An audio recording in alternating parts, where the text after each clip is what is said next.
Hello, my fellow scripted YouTube videos. I'm Mr. Church, and with the start of Season 22 comes the best thing that's ever happened to me. And no, I wasn't diagnosed with ADHD, and I haven't started on any meds that'll help me with that. No, Fallout 76 is getting the biggest update to camp building that it's ever gotten, changing the UI, blueprinting, and best of all, removing the idiotic and prohibitive building restrictions that we've had to build with since the game came out. I'm going to be going over everything in this video, so if it sounds like I'm reading this off a script, rest assured I do not ever write scripts. Insert joke here, wait, whoa, hold on, and then make another joke probably, but make it sound natural. Wait.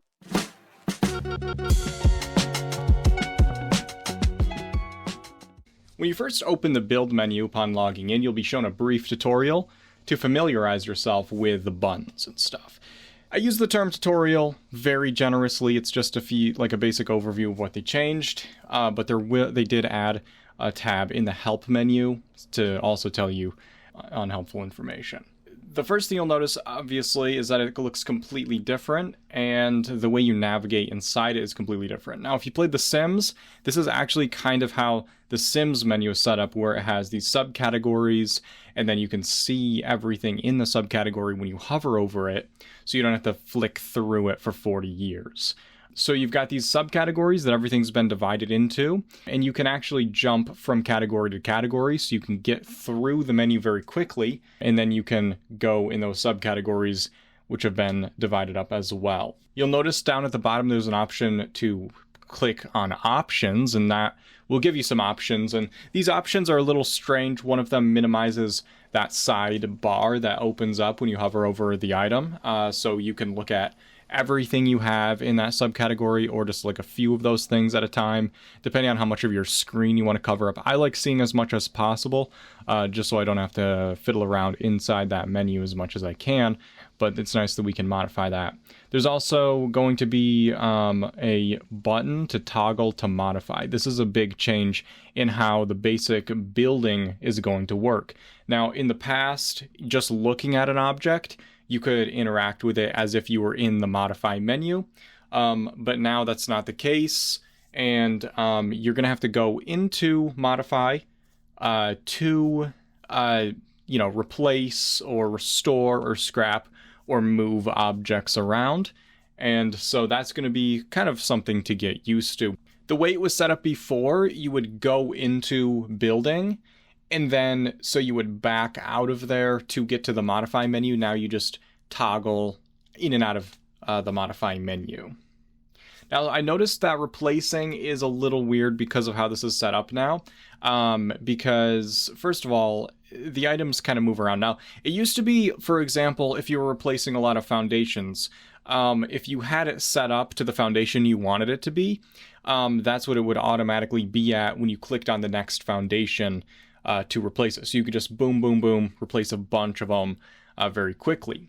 And that still kind of does that, but I notice sometimes if you look at something else that can also be replaced in between replacing that object, when you come back to that object, it might be moved and it'll be actually replacing to something different. So if you're replacing a bunch of floors and you look at a wall, and then you look back at the floor, it will no longer be necessarily on the floor that you were replacing to. So this is a little bit of a quality of life improvement that I hope they tweak, because it's a little annoying. But the trick now is just don't look at other stuff when you're replacing things, and if you do, be careful because you'll have to probably reset your stuff. And just like before, we can store, scrap, and move objects. And there will be, the stored objects is also going to be in your history tab. So to access blueprints, stored objects, and things like that, you're going to go into modify, and then there's going to be a history tab, which you can look at here, and then you can place from there. Now, sometimes you can get bugged out where you can't move around anymore, and this is pretty weird. So what would happen is the buttons that move me around started being the buttons that navigated the menu, and then I could no longer move. So if this is happening to you and you can't move anymore, just leave the menu and go back into it. It's just a little bug that they probably will fix, I'm sure, pretty quickly. So the UI is a huge change, but the reason why everybody's going to be creaming their pants about this update, including myself, we can edit that part out, is that they're removing building restrictions, and it's going to be so good.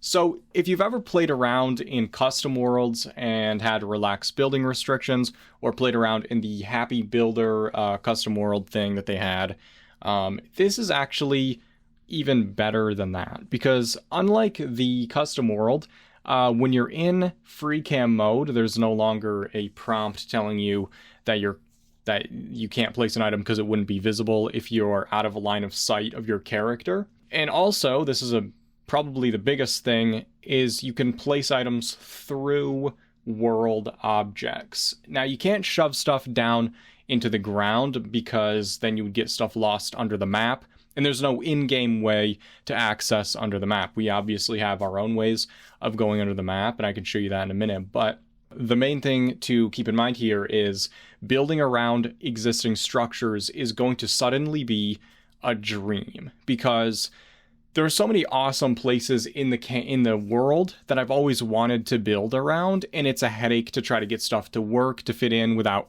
it glitching out. Now we can just place a door down in a doorway. We can put walls inside other walls to finish, or refurbish or rebuild structures that are all like destroyed and stuff. And that's going to be so much fun renovating buildings. And it also means we won't have to worry about debris that's in the ground anymore. We can build around debris, because all this stuff, even in custom worlds with relaxed building restrictions, wouldn't let you build through them. So it's even better than what we had in the custom worlds. And this is just so nice because you have all your stuff that you've always wanted to build with, and now you can actually build with it.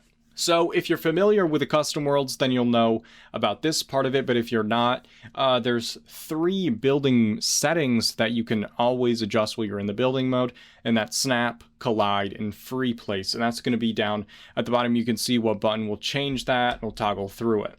So snapping is what you're used to in adventure mode, where items need support, and they will also, like floor items will snap to the ground, wall items will snap to the walls, walls will snap to foundations will snap to each other, stuff like that. But the best thing is, even with snapping on, you still don't have the old restrictions that you needed to have before. So you can still remove stuff from underneath stairs and things like that, and you can make stuff kind of shove into each other in a way they never used to be allowed to be before. And collide is like snap, except it allows you to push items into each other, except you still have what I would call surface drag, I guess, where the item isn't floating in space. It'll try to sit down on a support, basically. So this is good for like shoving like floor decor items up close to each other and stuff, to make sure none of them are like floating like a millimeter off the ground and whatnot. And free place is just what it sounds like. You're free placing the item. You can place it in space. You can shove it down into other objects. You can shove it through other stuff. This is going to be so fun to build with, and I'm personally really excited about it. One of the things that you might have not thought about with free place is a lot of times you'll end up with items that are like flickering if they're meshed into each other. And now we can fix that by simply just picking one of those items up and moving it incrementally. That'll fix the flickering. Now, because of this change, a lot of things are going to behave differently. And so I'm going to tell you a couple things that you might want to keep in mind while you're building. So if you're an avid builder, you may be used to merging in the typical way with drop merging on a pressure plate or into sinky dirt or something like that. Now, you're still going to want to know how to do that and to use that method, because there's going to be some situations where you can't push the item downward. For example, shoving stuff into the ground, you're still going to want to drop merge for that. Shoving stuff into foundations is still going to be important. If you're looking for more tips and tricks on any of that stuff, I'm going to link a few videos in the description of this video if you want to look at some other stuff. But it does matter which one of the snap, collide, or free place you use when you're building, because that'll determine what you're able to do. So if you want to merge stuff in the traditional sense, you're going to want to make sure you're using snap or collide, because you're going to want to make sure you're placing an object on top of another object and that bottom object is supporting the top object. If you just free place the two items, even though they're touching each other, they're not supporting each other because they were placed with free placement. They're independent entities that have nothing to do with each other. So if you want a stack of items that you can move around, you're going to want to build with snapping on. And it's still going to be a lot easier than it was, because now we can mush stuff together easier and it doesn't have all the requirements that it used to have. So it's going to be a lot better. Now, snapping is also going to be useful when you're trying to line things up perfectly, because we can still use catwalks and things the way we used to line up walls and stuff and foundations to get them perfectly how we want them. And then we can adjust anything we need as needed. And everything is going to be way more forgiving, so when we're building, it won't be an issue. I want to take a little bit of time to talk about blueprints, because these are going to be different as well.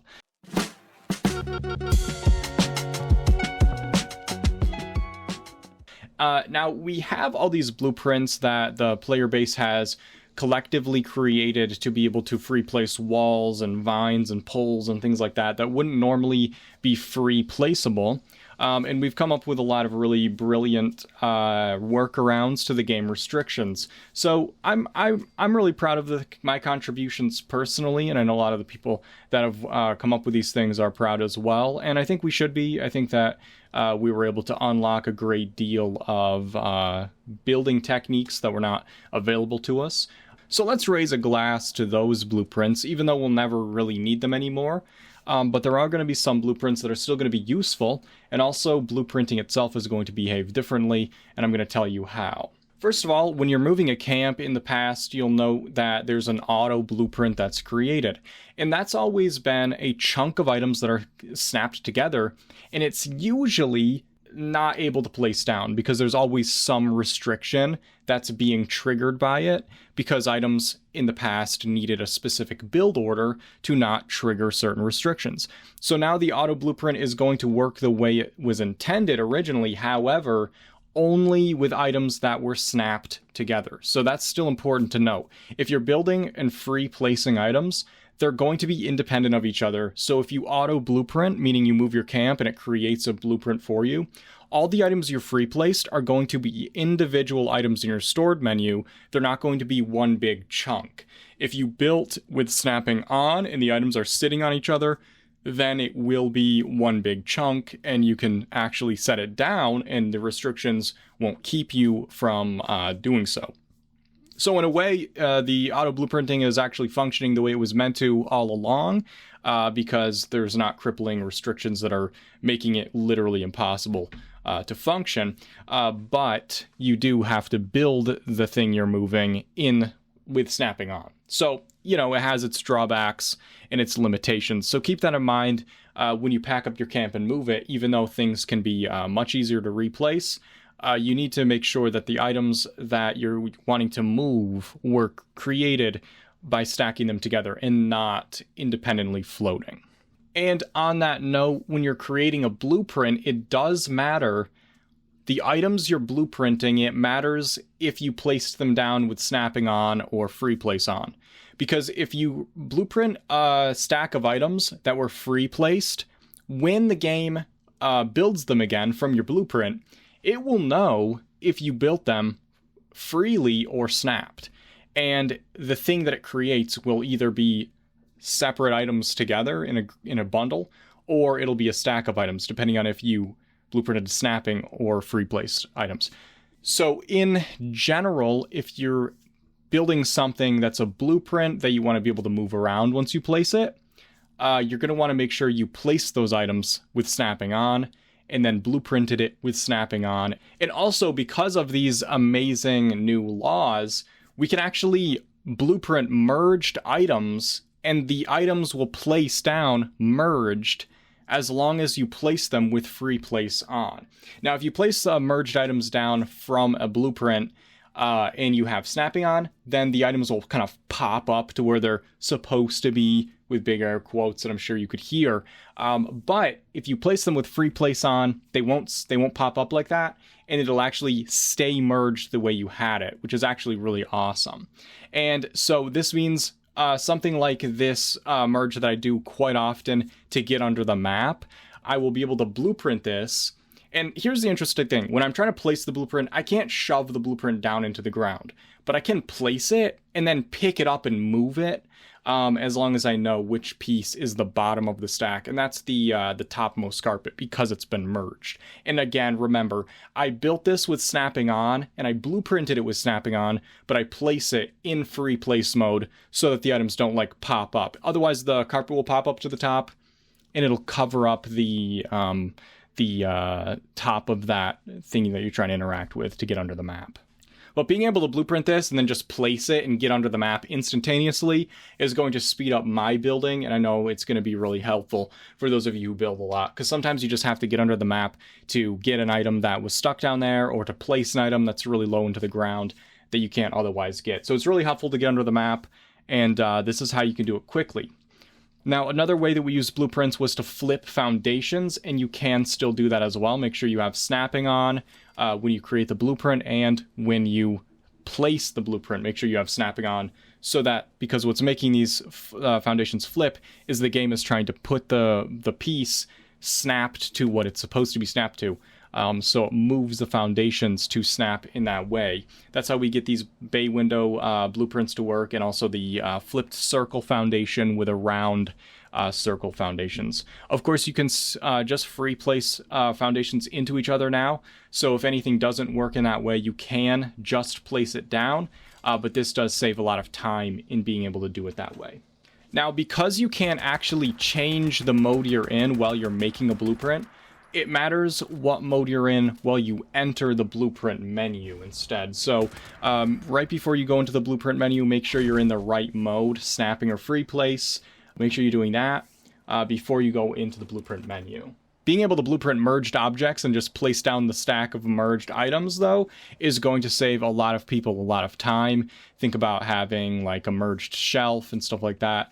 Now, if you free place the items onto that shelf and then you blueprint it, when you place it down, it's just going to be a bunch of objects, and when you pick it up and try to move it, it's going to just move the shelf and the items will be floating there.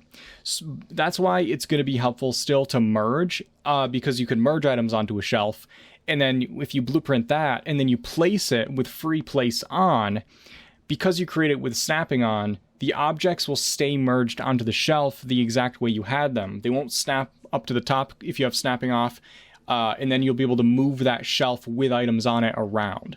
So merging is still going to be very useful in a lot of these specific niche situations. And if you've never merged before, just real quickly, the easiest way is with a pressure plate. You just pick it up. When you place down the pressure plate, when you pick it up and then place it again, you'll see that button drop down. And after that button is pushed down like that, you just simply pick up a stack of items and put it on that pressure plate and pick it up and place it down over and over again. And what it's doing is it's pushing that bottom item up into the top item. And I'm going to link a video by Nuka Violet that covers a lot more merging if you need any more help with that, because I don't want to really get into it that much in this video. Now, there are a couple of drawbacks with the new system, and the first is that there is not yet a search menu, which I know a lot of you guys are asking for, and I don't know if they're planning to implement that, but it would be a huge miss if they don't. So I'm going to, fingers crossed, say that eventually they'll get a search menu in here, because it is a logical thing to do if you're overhauling the entire UI. The second thing isn't I'm not totally sure about it yet, but in the PTS, all the testing I did, you are not able to ghost out your camp item. And that means you cannot place your sky camp up in the sky. This is how builders were able to place the camp module, because you can't place the camp module on your camp items. It says you can't place it on something that's movable.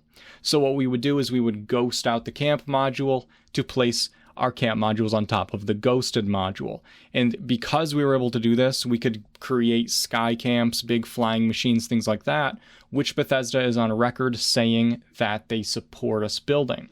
So if it is true that in live game we cannot ghost these objects, again, it's hard to test some of these things in the PTS because the PTS server is not the live server, so it's going to have different latency. It's going to behave differently, generally speaking. So it's possible that it might still be doable, but I don't think it is. And because of that, you can still build in your sky camps, but you can't place a new camp in the sky right now. And so the way to fix this is simply them changing the module to allow us to free place the module in the sky the same way we can free place camp items. So if they are able to do this, I think that's going to be epic. They did say they support us building sky camps, and I think that that's true.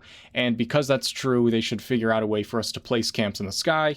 And I think they will when they see the feedback from the community, and they definitely care about that and read that. I know that last part sounded sarcastic, but it is a massive thing for them to be doing this in the first place. And I'll say a W when a W is due. And this is a massive W in my opinion. And honestly, I could pin a blue ribbon on their chest. I'm pretty proud of them for this. And I'm really happy and I'm excited to be doing a lot of building. And I hope you guys are excited as well, because this is going to be epic AF. But I want to give a huge shout out and thank you to my patrons and channel members for your support, because if it wasn't for your support, I wouldn't be able to be making these videos. And obviously I love making these videos and I don't read scripts, I just make up stuff as I go. If you're interested in supporting the channel in that way, the link for that will be in the description. And I also stream on Twitch, so follow me on Twitch, because I stream on Twitch, and the link for that will also be in the description. If you guys are not in the Discord, consider joining the Discord. It's a great community, and I'll see you guys in the next video.